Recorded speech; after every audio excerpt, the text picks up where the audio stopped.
Hi there, it's Jessie here. Welcome to the channel and a big warm welcome. If you come back, you know that I love you. And hi to the new subscribers. Hi. I have no idea where you come from. The subscriber count goes up, but I have no idea on the YouTube. Anyway, hi, welcome. Whoever you are, wherever you come from. What I mean is, like, on the YouTube Studio app, you get a lot of statistics and a lot of data about the videos, and it shows you like videos that you post, who subscribes to what video. And everything I've posted recently hasn't really got anything, but people are still coming in. So welcome. Maybe you're from my past, as in videos from my past that are now your present, and possibly your past now. But here we are talking about them in the future. I'm in the future for you, am I? I'm recording this in the future. You're seeing this in my past, but it's your present. Isn't it wild? No, not really. I am feeling pretty down today, and it's okay. It's not like, people always say when I'm feeling an emotion, people always, oh, why? What's happened? And I'm like, being alive? Like, how do you want me to specify that? What happened? Lots of things, many things happening right now that make me feel emotion. I don't know. And, people get a lot of stick for the I'm fine thing. Like, how are you? I'm fine. There is a really funny video of this guy on TikTok, and he goes, just remember, fellas, whenever she says she's fine, she's definitely not fine. And it's funny because it's true. But I also just want to stick up for the I'm fine response today, because do you really want to know how I am? That's what when I have these days. So most of the time I'm good. And I know people are saying, like, how are you? Like, it's just a courtesy thing that we do, especially in England. And we just say, I'm fine, how are you? I'm fine. To just sort of, it's polite. We're concerned about how they feel, but we don't want to. British culture, you don't burden others with your problems. So that's why we just say, I'm fine. And, I've learned, like, if people say, how are you? And I'm like, I'm terrible. Then the dreaded question comes, oh, why? What happened? And I'm like, where do I go from here? Because I'm feeling emotion unresolved from my past. You want to know about my trauma? Probably not. No, I've learned not to share that with people I don't really know. People don't want to hear it. It's a bit overwhelming, So how are you? Fine. Maybe just accept that maybe they're doing you a favor by saying I'm fine. Maybe don't prod and push unless you want to know what happened.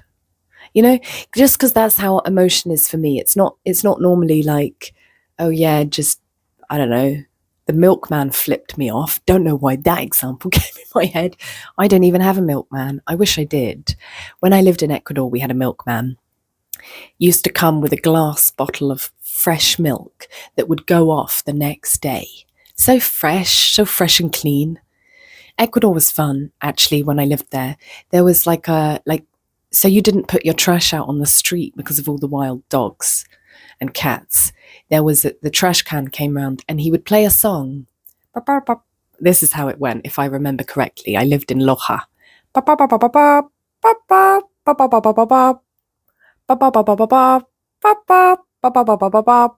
Anyone from Loja watching?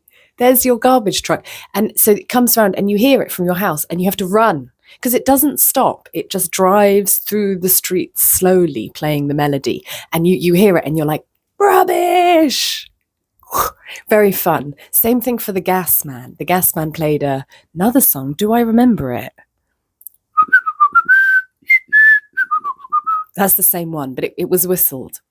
And there was one for the gas. And if you had run out of gas, this is the way that you got gas. My God, I remember one time it happened and we were like, the gas man.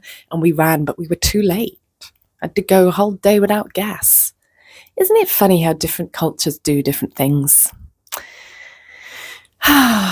Anyway, that was when I lived in Ecuador. That was fun, all those years ago. Where else have you lived, I hear you ask? I lived in Australia. And I lived in Palermo, Sicilia, in Italy. And I lived in the Azores Islands, Ilha Terceira in Portugal, in the middle of the Atlantic. Maybe one of my favorite places in the world. I used to live, so I went and lived on this island. People often ask me, why'd you go there? I had just begun my healing journey. I'd come back from India. I'd been cracked open.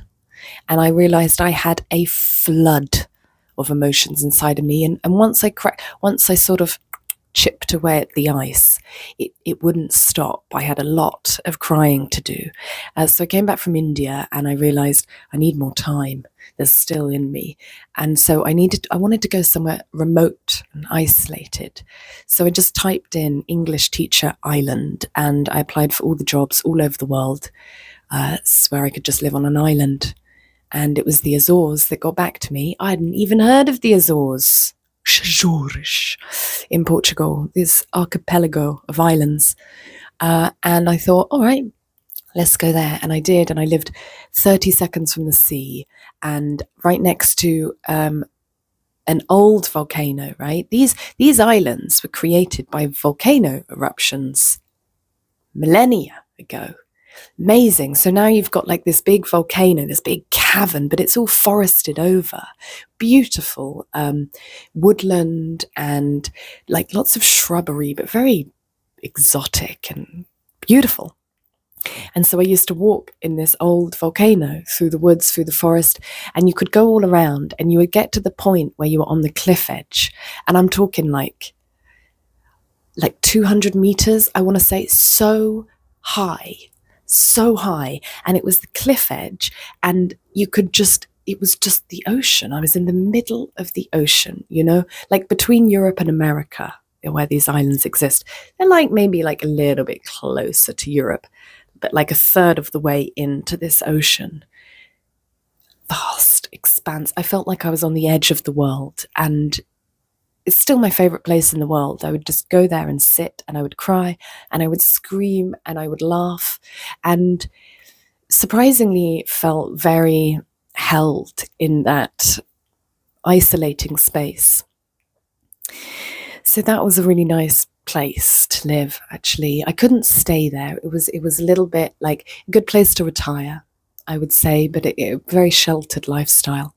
The night out was the same bar, with the same band that played the same cover songs from 20 years ago every Friday. Surprisingly, didn't get boring. But after 6 months, I thought I need to go back into the world. And I did, and here we are. So I'm going to share one more little thing today, which I thought was quite interesting. Maybe you've got some thoughts about it. So my friend shared a meme with me the other day. She was like, it said, I used to be really insecure, but now I'm not so sure. And I guess it's funny, isn't it? Because being unsure is maybe it's still insecure. Or even not sure, insecure about being insecure. However you want to look at it. Anyway, I was going for a walk the other day, and I live near a gallery, an art gallery. And on the outside, they have all of this, like they put some of the pieces of work in the exhibition outside. It's this huge canvas of like diagrams and arrows and charts, and it was this person's mind, and it was just that fine line of genius and madman. There felt like there was so much truth in it, and yet how it was displayed was total nonsense. It was like, read between the lines, make of it what you will. I figured it out.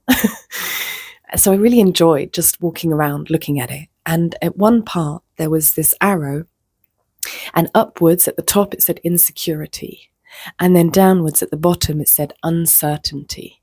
And underneath the arrow there was this circle, but I don't know how to sort of drawn laterally, if I'm using that word correctly. So it looked like there was like a hole. It looked like the void, reminded me of the void. And it got me thinking about, this scale. If we're feeling insecure, it's almost the same energy as, well, it is being uncertain. But what's the difference is how we feel about it. Like insecure is fearful, isn't it? It's feeling unsafe.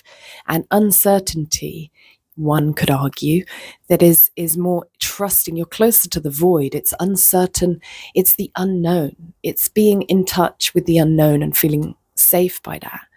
And I just thought that was really cool after the conversation I'd had with my friend, and just something to contemplate. That if are we insecure, can we flip that to just be uncertain and be in trust of the unknown, like faith, trust meaning okay with the unknown, okay with not knowing, trust that you can carry yourself through it, which someone commented the other day. It was very lovely.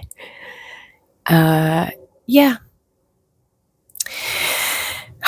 So I am feeling a little bit sad today. I think it's another wave of grief from this relationship that ended a few weeks ago. I feel their energy very, very strong, especially at night. So much so that I start, when you hang out with somebody for a long time and you start to mirror their mannerisms or their intonation, or even habits. And even last night I was like biting my fingernails and thumb. I don't do that, but he did that. So I'm like, okay, I'm really feeling this. So maybe he's contemplating it more. I don't know. We're not in contact, actually. Not strictly not in contact. I think just giving each other some space to get over it. I honestly have no idea what's going on in his world, but I'm feeling him and I'm feeling sad for it. And I think it's just maybe a wave of grief and integration of the ending. So I will be kind to myself. I'm going to see a friend in the south this weekend, and we're going to do some work on the house, and then we're going to do a family constellation, which I've never done before, but I've heard about. So that will be very interesting. I mean, I'm looking forward to that, and I'll share with you on the other side. All right, guys, I'm going to leave it there. Thank you for watching. Thank you very much for the donations. Thank you for all the support and the love. Thank you. So if you like the video, please like it. Let me know your thoughts down below and hit subscribe if you're new and you see where it's going. Otherwise, have a beautiful day, beautiful weekend, beautiful life. We got this.